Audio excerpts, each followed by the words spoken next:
Hello, it's 9 p.m. in RTD. It's time to English New Edition. For tonight headlines, we have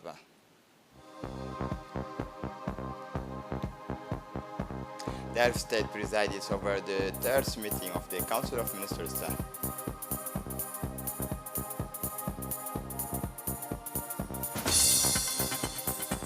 Earthquake in Turkey and Syria, over 5,000 dead. Welcome to our newsroom. Under the chairmanship of His Excellency Ismail Omar Guelleh, President of the Republic, Head of Government, took place this Tuesday, February 7, 2023, the third sessions of the Council of Ministers. Listen to the spokesperson of the government. Bismillah ar-Rahman ar-Rahim, sous la présidence du chef de l'État, Son Excellence M. Ismail Omar Guelleh, s'est tenue la troisième séance du Conseil des ministres en ce mardi 7 février 2023. Ministry of Economy and Finance in charge of industry first issued draft law instituting the function of internal audit in public institutions. The purpose of the draft law is to set up the function of internal audit in ministries and public organizations. The modernization of the public sector has become a clear objective of our government in recent years. Today, it is essential for the state to comply with a set of good practices to improve public management and deepen the dynamics of economic transformation and openness, facilitating the arrival of investors, economic and financial governments in line with international standards.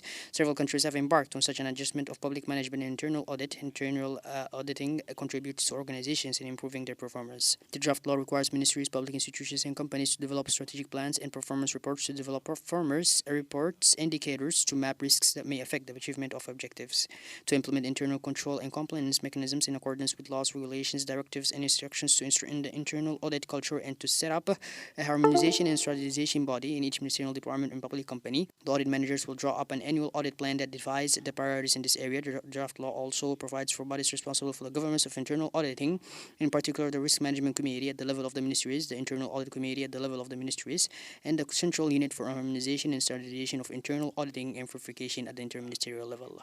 Secretary of State in charge of sports. Second question, draft law on the creation of the National Agency for the Promotion of Sports. The draft law aims at creating a public establishment with administrative and sports character named the National Agency for the Promotion of Sports. This creation of this agency also comes after the adoption in January 2022 of the law number 139/N/21/8L on the restructuring of some EPA.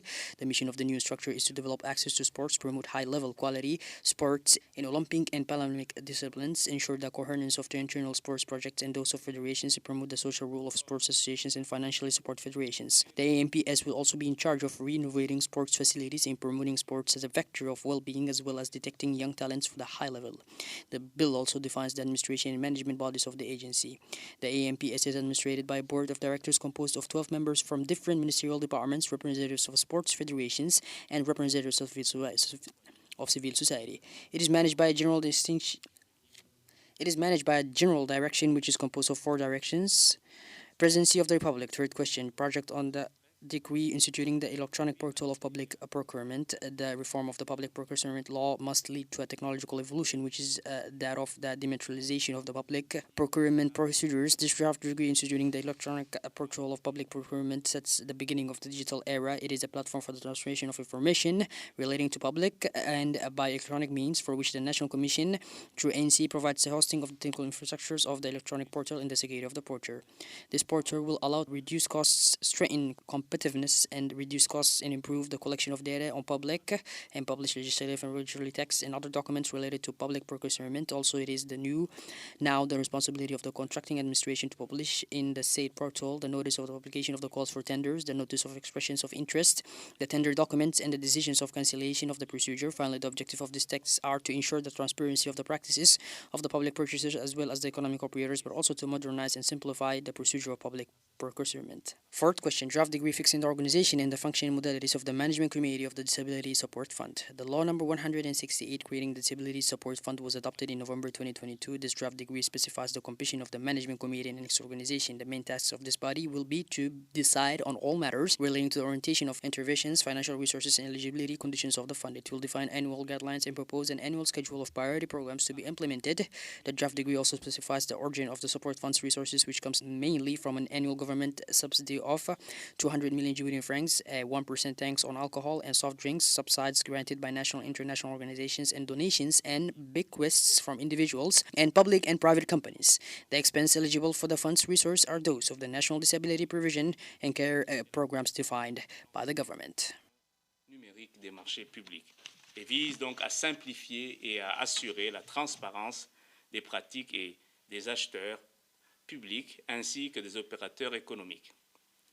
La quatrième question concerne un projet de décret fixant l'organisation et les modalités de fonctionnement du comité de gestion du Fonds de soutien du handicap.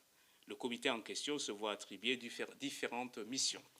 Examiner et approuver la répartition des ressources du fonds conformément aux orientations arrêtées par l'Agence nationale des personnes handicapées, approuver le rapport d'activité annuel sur l'utilisation des ressources ainsi que le rapport financier, formuler des recommandations pour la mobilisation de ressources additionnelles du fonds donc pour le handicap. Ce présent projet de décret s'inscrit dans une démarche d'un meilleur encadrement des activités du fonds de soutien pour le handicap et faciliter la coordination des programmes nationaux de prévention et de prise en charge du handicap sous toutes ses formes définies par le gouvernement. During the Council, another project on the appointment of the Secretary General, Directors and Technical Advisor took place. Listen once again to the spokesman of the government, Mahmoud Ali Yusuf. Projet d'arrêté instituant un modèle d'attestation générale. Fifth question, draft degree instituting a model of general attestation. In accordance with Article 13.1.1 of the Public Procurement Code, the persons wishing to compete for public contracts must systematically subscribe to the declarations incumbent upon them as regards direct and indirect taxation and employers' contributions. It is also for the purpose of justifying the regulation of their situation that by orders for public contracts must produce a certificate called General Certificate established according to a model set by an order and approved by the Community Collection Services. In this regard, the purpose of this draft order is to institute a model general association stating the tax and social institutions of bidders for public contracts. The adoption of this project aims at reinforcing transparency and increasing the efficiency of the public procurement. It also aims to promote better rationalization in public spending. Ministry of Trade and Tourism, sixth question. Draft order approving the provisional budget of the Djibouti Agency for Standards and Quality, ADN, for the year 2023. The estimated budget of the ADN for this year is presented in balance between income and expenses to the sum of 157,600,200,061 Djiboutian francs.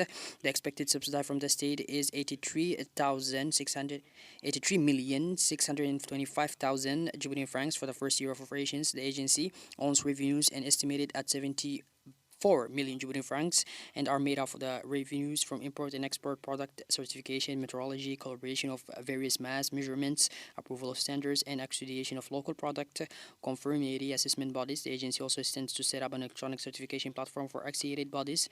In December 2022, the DNA began an awareness campaign on the importance of standards and their implementation. The development and approval of standard certificate made in Djibouti will ensure the attractiveness of our country in trade and allow our economic operators to offer quality products and services. Ministry of Labor in charge of Organization and Social Protection. Seventh question, draft degree on appointment. The following are appointed: Mr. Dahir Umar Ubsi, Technical Advisor of the Ministry of National Education and Vocational Training. Mrs. Fatuma Musa Abdi, Technical Advisor to the Ministry of National Education and Vocational Training. Mr. Nasir Ali Muhammad, Technical Advisor to the Ministry of National Education and Vocational Training. Mr. Mahdi Wabari Hassan Bahdon, Technical Advisor to the Ministry of Energy in charge of Natural Resources. Mr. Abdullah Ibrahim Umar, Secretary General of the Ministry in charge of Digital Economy and Innovation. Mr. Rastam Ahmad Aye, Member of the National Communications Commission. Mr. Adan Saleh Umar, Director of Economy and Planning at the Ministry of Economy and Finance in charge of Industry. Mr. Abdulrahman Mahmoud Saleh, Director of Projects and Maintenance and Equipment at the Ministry of National Education and Vocational Training. Mr. Robli Ilmi Warsama, Director of International Cooperation, Communication and Information Technology at the Ministry of Energy in charge of Natural Resources. Mr. Ali Bari Adawi, Director of Management Studies, Planning, Statistics, Techniques and Methods at the Ministry of Energy in charge of Natural Resources. Mr. Muhyiddin Abdullah Khairi, Administrative and Financial Director at the Ministry of Labor in charge of Formalization and Social Protection. Mrs. Ayan Saeed Yassin, Director of Legal and Consular Affairs at the Ministry of Foreign Affairs and International Cooperation. Mr. Muhammad Hussein Douali, Director General of the National Agency for the Promotion of Culture. Mr. Awali Khadar Adin Warsama, Inspector of Finance at the Ministry of Economy and Finance in charge of Industry. Mr. Idris Abdi Bogore, Inspector of Finance. And finally, Mr. Abdisalam Wabiri Asowi, Inspector of Finance. Communications. The Ministry of Foreign Affairs and International Cooperation government spokesman gave a mission report on the participation of the delegation led by His Excellency Mr. Ismail Umar Agelle, President of the Republic, Head of Government, in the Summit of Heads and State Governments of Somalia's broadly neighboring countries held in Mogadishu on February 1st, 2023. The Ministry of Justice and Penitentiary Affairs in charge of human rights reported on the working visit of the Turkish Deputy Minister of Justice who stayed in our country on January 26, 2023. During this meeting, the two ministers evoked the relations of friendship and cooperation between the two brotherly countries, the Republic of Djibouti and Turkey. Notably in the field of justice, the two parties proceeded to the signature of a memorandum of understanding. The Minister of Agriculture, Water, Fisheries, Livestock and Fisheries Resources reported on his participation in the Dakar 2 Summit Feeding Africa Food Sovereignty and Resilience held from January 23 to 28, 2023 in Dakar, Senegal. The Minister of Social Affairs and Solidarity gave a mission report on her participation in the 42nd session of the Council of Ministers on Social Affairs of the League of Arab States held from 25th to 26 January 2023 in Doha. The Minister of Energy in charge of natural resources reported on his participation in the 13th session of the International Renewable Energy Agency ARENA Assembly and related virtual meetings in the World Future Energy Summit held from January 13 to 18, 2023 in Abu Dhabi. The Ministry of Youth and Culture gave a mission report on her working visit to the Kingdom of Morocco from January 11 to 15. She also reported on the activities of the National League of the Artists and Mother Tongues, which took place from 5th to 6th February 2023. During the National Week of the Artists and Mother Tongues, several activities were carried out, including a context of Mother Tongues in the CDC, the first edition of the Film Festival of Djibouti, the launch of the Plan to Save, the Hedo Musical Festival, and forum for discussions with actors, composers in all artistic fields. The objective of the week were to value and safeguard the tangible and intangible heritage of the Djiboutian culture in all its diversity. The President of the Republic, His Excellency Ismail Omar Guelleh, sent a message of condolence to his Turkish counterpart Recep Tayyip Erdogan, whose country deplored several hundred victims and an even higher number of injured following a devastating earthquake that took place on Sunday evening in the southeastern regions of this sister country. It is with shock and dismay that I learned the sad news, wrote the President of the Republic in the messages addressed to Mr. Erdogan. The people and government of Djibouti join me in expressing their sympathy and friendship to the sister nation of Turkey in the terrible ordeal of this tragedy. He noted in the same document, we are all the more sympathetic to the brotherly people of Turkey and as they face today a traumatic experience where scenes of chaos are added to the heartbreaking spectacles of shattered lives, the head of state then said, may God spare the sister nations of Turkey the recurrence of such a trying tragedy. President Ismail Omar Guelleh also implored, reiterating his faith in the ability of the brotherly Turkish people to handle these natural disasters with dignity and courage. The death toll from the series of earthquakes that struck Turkey and Syria on Mondays has now risen to more than 5,000 and thousands more injured. This toll is expected to rise considerably in the coming days as many buildings have collapsed, trapping many residents. About 14 countries have offered their help. Some have already sent rescue teams to the disaster areas. This earthquake is one of the most violent to hit the regions in nearly a century. 3,419 dead in Turkey, 1,602 dead in Syria. Many people remain trapped under thousands of collapsed buildings. In Turkey, nearly 3,000 buildings have collapsed in 7 different provinces. 23 million people may be affected in both countries, according to the World Health Organization. 45 countries have offered assistance to Turkey. Teams have already arrived on site Monday at dawn. A first earthquake of magnitude 7.8 occurred in the district of Pazarcik. It was followed by dozens of aftershock and a new earthquake of magnitude 7.5 in the southern Turkey near the town of Ekinozi. These are the largest earthquake in the country since the one of August 17, 1999, which caused the deaths of about 17,000 people. The situations of students in Kahramanmaraş, erroneous information is conveyed by ill-intentioned people circulate on social network. It is brought to the attention of the families of students that a coordination structure is composed of the services of the embassy and stacked group of students of Kahran Maras has been set up yesterday. A first list of identified persons and already established a C list on the Facebook page of the embassy. We deplore at these times a light wounded. The embassy will charter a bus to transport the students identified in Ankara and to accommodate them.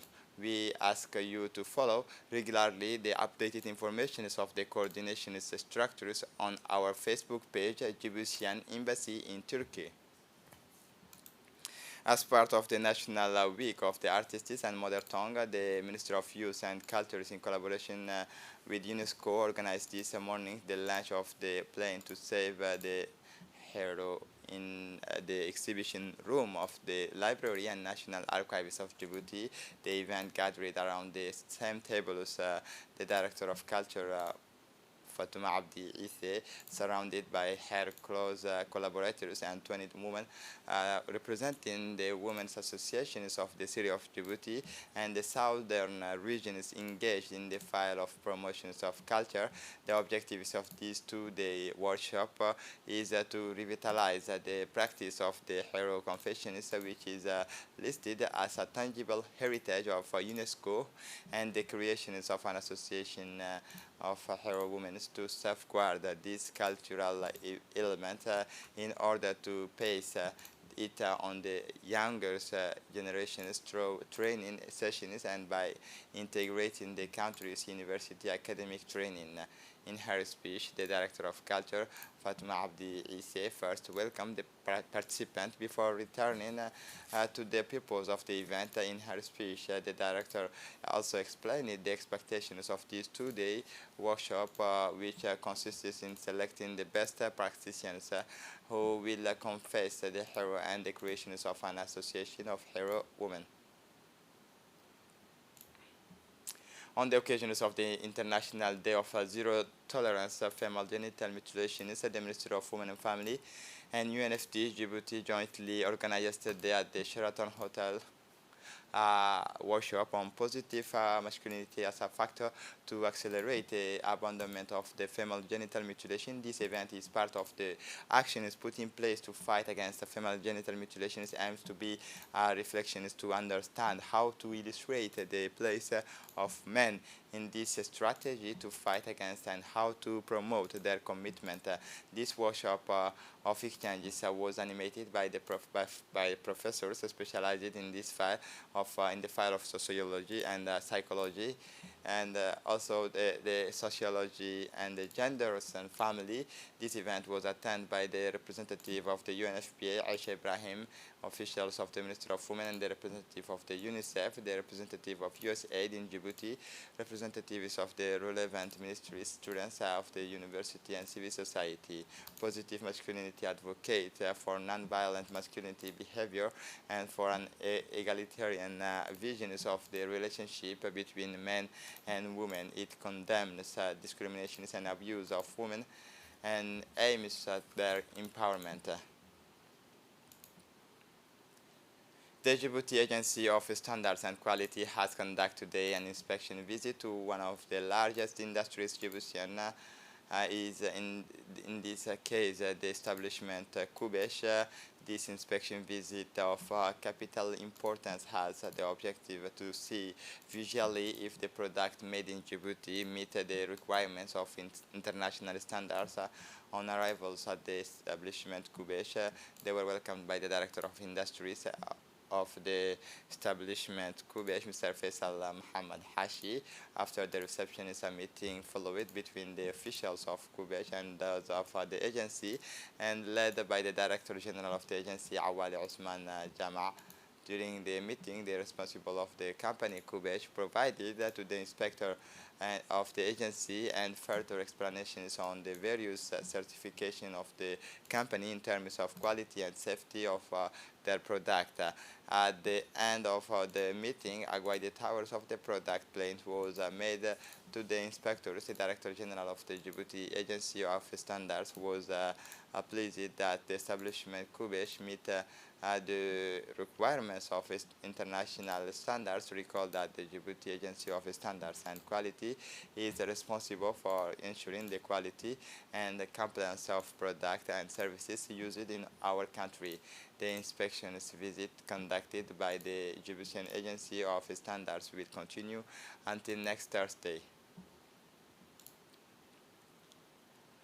Today we will present you a document about the constructions of housing. Thousands of housing units are being built in the different cities, and to get to this stage, everything started in 2017-2018 with the stage of the development and servicing, and the land where the social housing was built. This evening we will follow together the beginning of this stage.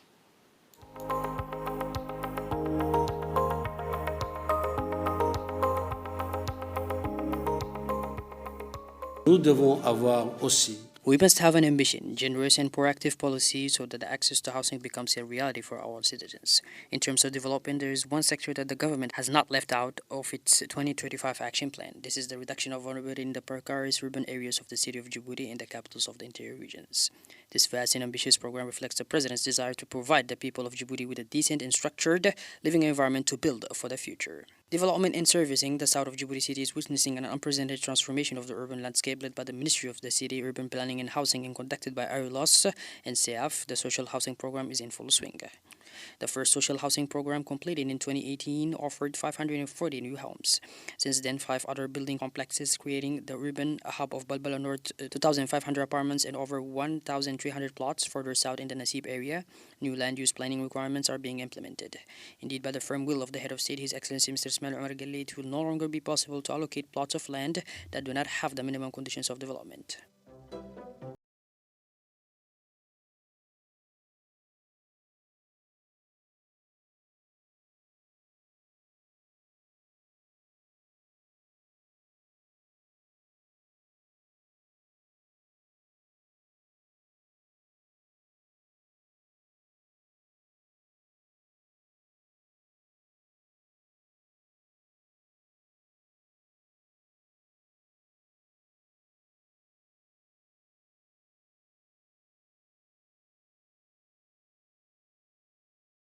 The first stage of the servicing consists in proceeding to the total cleaning of the site, then the road works, namely the primary roads, the secondary roads, and the tertiary roads, without forgetting the hydraulic works in order to drain the rainwater. At the same time, there are the electrification and public lighting works, but without forgetting the drinking water supply. Thus, we can have each plot serviced equal with water and electricity.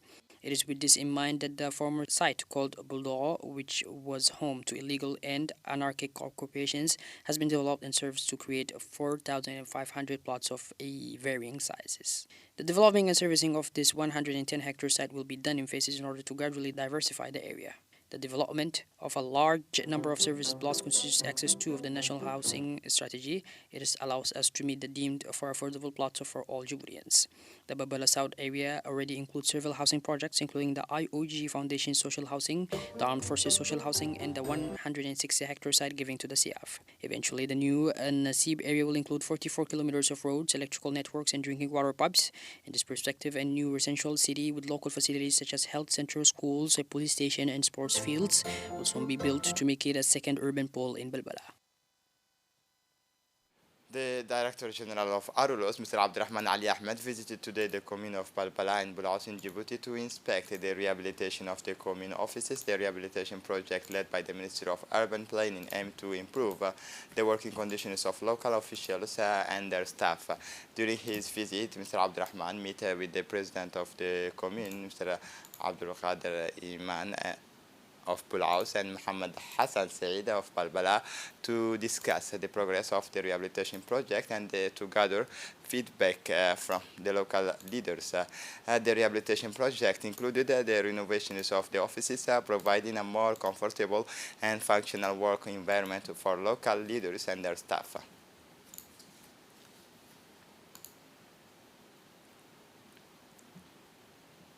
under the aegis of the Ministry of Syria, Urbanism and Housing, was held in the morning of Tuesday, February 7, 2023, at the headquarters of the UNFD, the ceremony of handing over cleaning and awareness materials for the benefit of the commune of Bulaus and Balbala as part of the implementation of the national program Zero Slums of the Integrated Slums Clearance Project.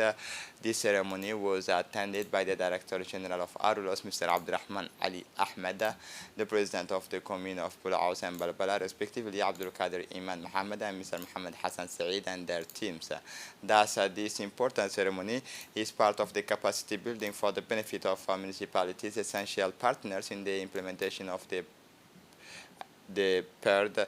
The Arulos agency has also rehabilitated all the premises of the two communes and equipped them with the offices, furniture, and supplies. The president of the commune of Balbala and Bulaus thanked the Minister of the City, Urbanism and Housing, Ms.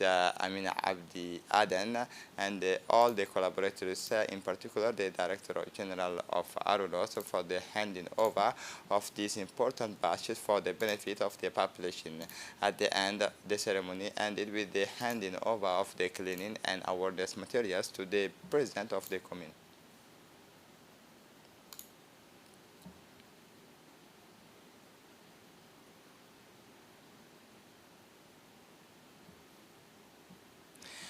The general directors of the Arulos recalled that these materials are a result of the signing of agreement between Arulos agency and the partners involved in the project.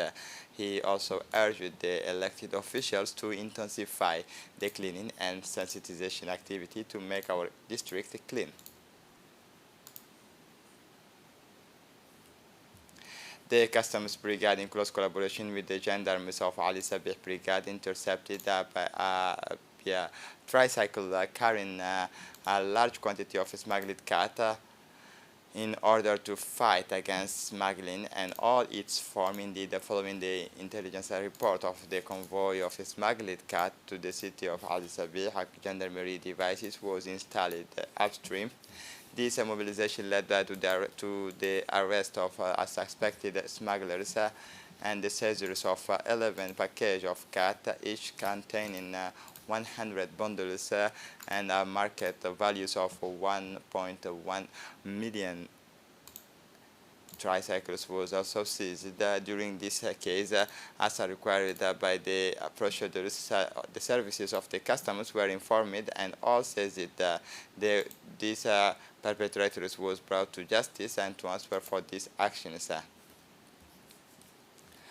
For the international scene, presidential election in Cyprus, former head of diplomacy Nikos Christodoulis leads the first round. The former head of diplomacy of Cyprus, Nikos Christodoulis, supported by the centrist party, came out on top on Sunday in the first round of the presidential elections on the European island, beating another diplomat supported by the Communist Party with 32.04% of the vote. Nikos Christodoulis will face Andreas Mariogiannis, who won 29.58% of the vote in the second round on February 12. Avenov Nefuros, 61-year-old, is out of the race with 26.11% of the vote. He suffered an unprecedented defeat with the foreign leaders of ruling party, the conservative DC party. In fourth place, the far-right party obtained 6% of the vote. Andreas Mavrogiannis had already said he would not accept any coalitions with the far right. This is it for the news. Thanks for watching us. Have a good evening.